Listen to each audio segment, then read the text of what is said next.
Welcome back, everyone, to the deep dive. You know we love to get into the nitty-gritty of human behavior, and you guys sent in some really interesting research this time. It tackles the age-old question: why are we drawn to funny people?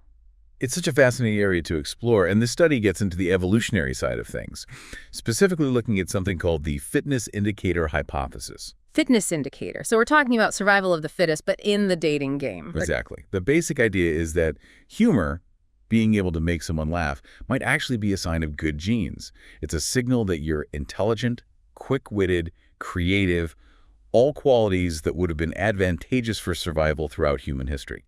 So a caveman cracking a joke. That's a caveman with good mental genes. I could see the logic there. And this research specifically mentions Miller from around the year 2000, right? Yes. Miller argued that a good sense of humor points to a high-functioning brain, one that's less likely to have harmful genetic mutations. So, finding someone funny would have been a way for our ancestors to pick partners who were more likely to produce healthy offspring. A good joke, a good brain, good babies. I like it. But the research also delves into how men and women might view humor differently in potential partners. They bring up parental investment theory. Right. Parental investment theory, which was proposed by Trevers back in 1972, argues that the sex that invests more in raising children will be pickier about their mate. And in humans, that's typically women, because of pregnancy and breastfeeding. They have more at stake, so they're more selective. Makes sense. A bad choice for them has higher consequences. Exactly. Men, on the other hand, have a lower minimum investment. They can theoretically have more children with less direct effort.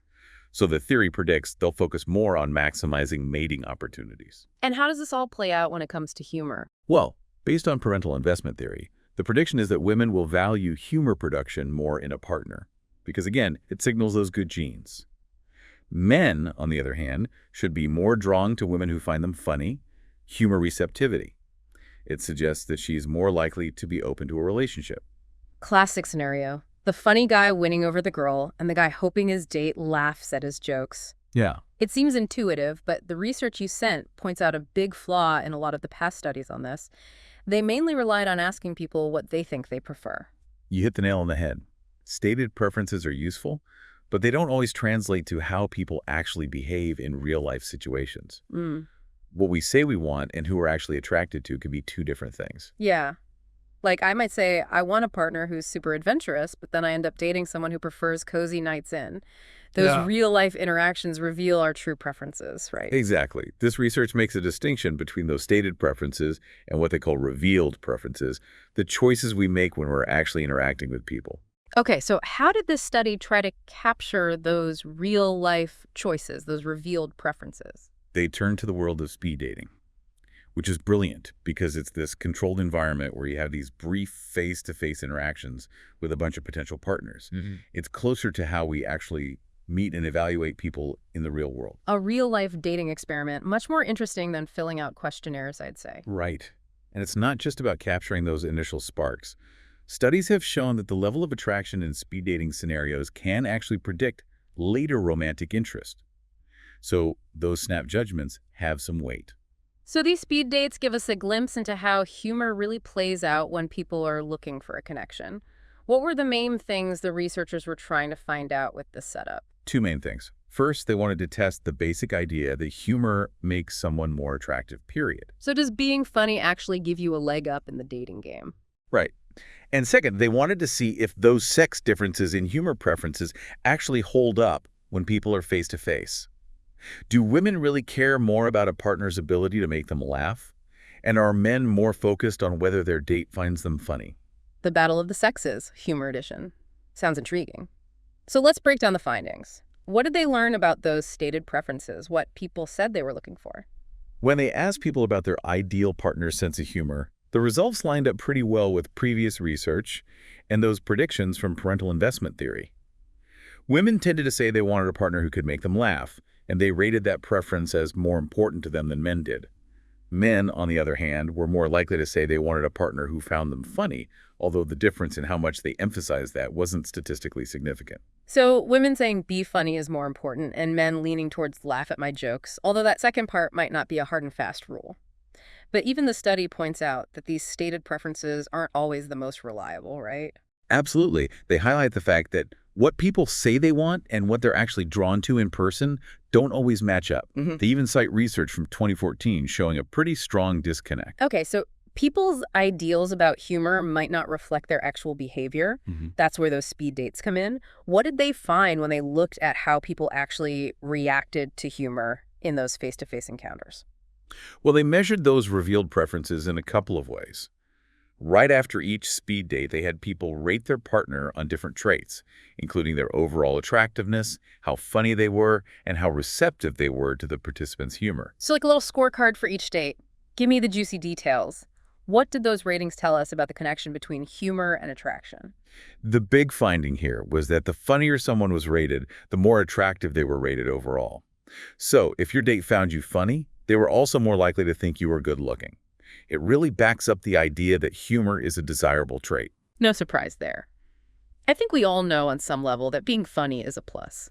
But what about that other side of the equation? Did being perceived as someone who laughs at their partner's jokes make someone more attractive? That's where it gets interesting. The ratings of a partner's humor receptivity, how much they laughed at the participants' jokes, did not significantly correlate with overall attractiveness. So even if your date thought you were hilarious, it didn't necessarily boost their attractiveness in your eyes. That's surprising, especially since in those stated preferences, men said they wanted a partner who'd laugh at their jokes. Right. It challenges that initial assumption. And what about those predicted sex differences? Did they show up in these real-life interactions? Yeah, did women really go for the funny guys and men for the appreciative ladies? This is where the findings get really thought-provoking.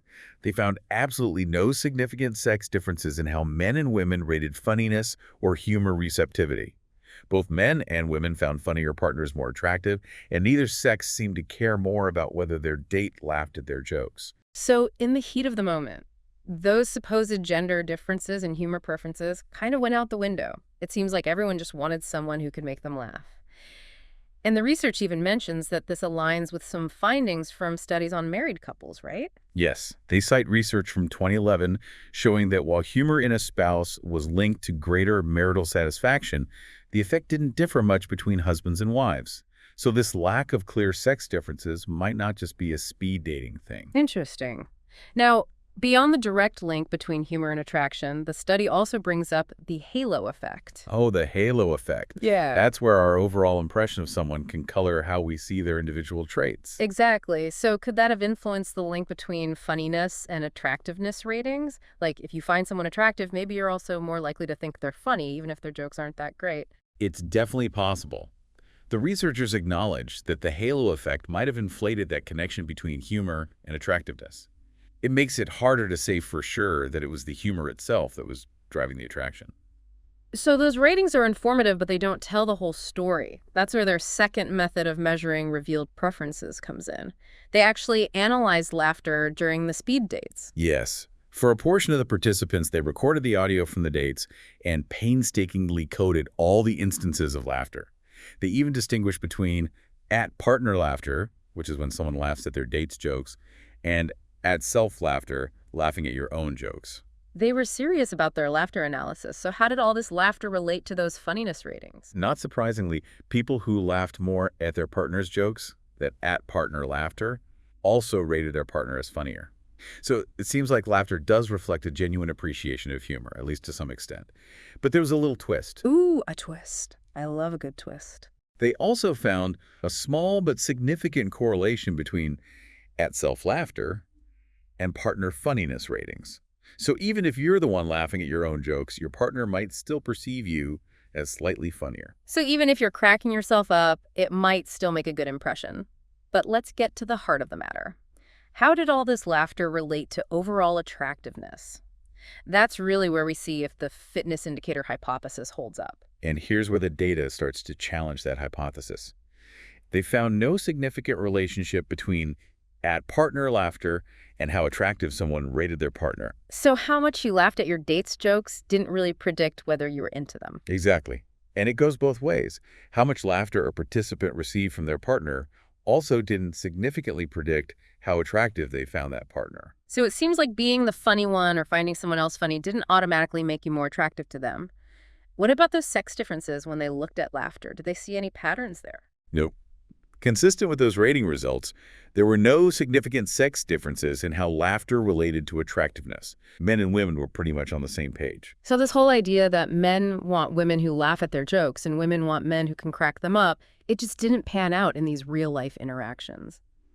But the researchers did offer some possible explanations for why laughter might not always translate to higher attractiveness, didn't they? They did. They pointed out that laughter isn't always a genuine response to humor.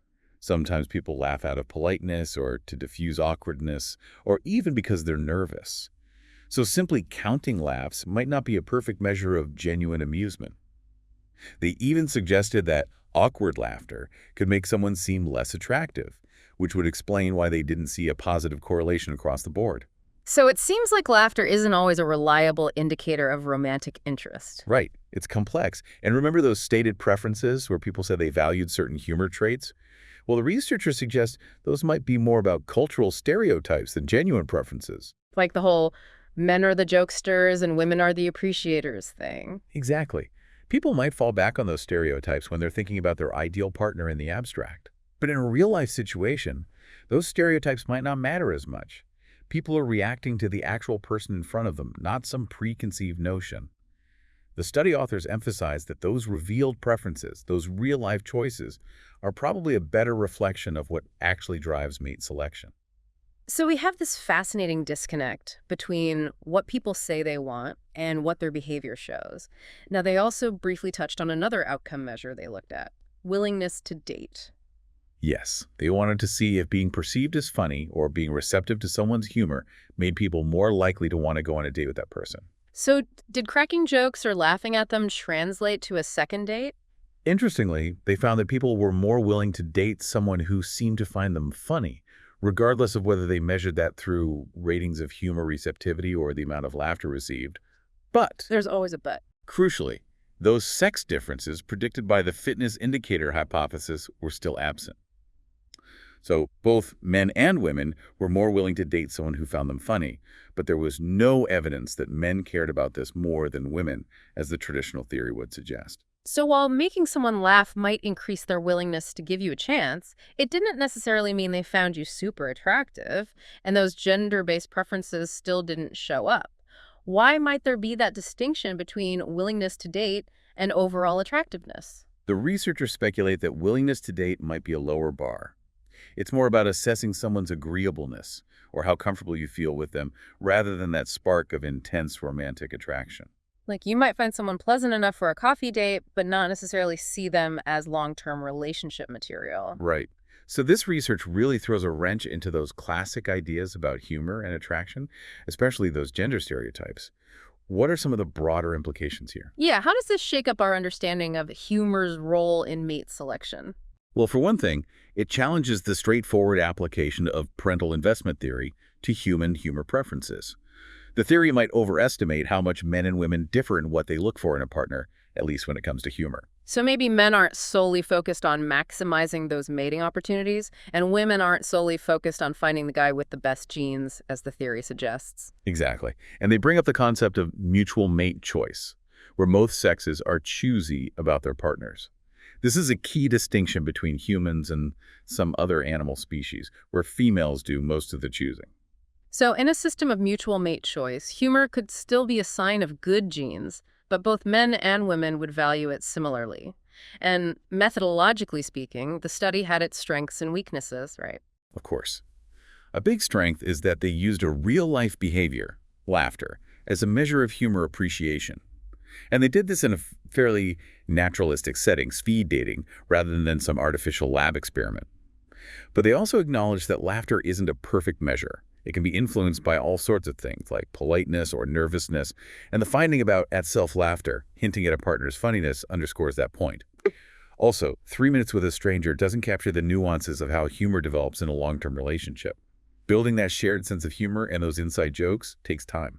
Right. Speed dating is just a snapshot. So to sum up this deep dive into humor and attraction, what's the big takeaway? I'd say the main takeaway is that while people might say they value certain things in a partner's sense of humor, and those preferences might align with some evolutionary theories, the reality of how humor plays out in actual interactions is much more complicated.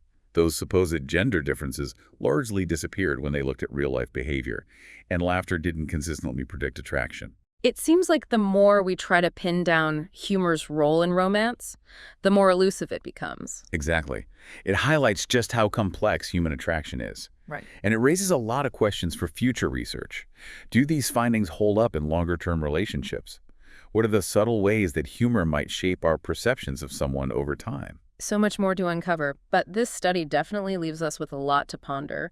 Could it be that what we think we want in a partner's humor is more about societal expectations than anything else? And maybe what truly connects us is the simple joy of shared laughter, regardless of who's telling the jokes or how good we are at laughing at them. Something to think about. Absolutely. Something to think about.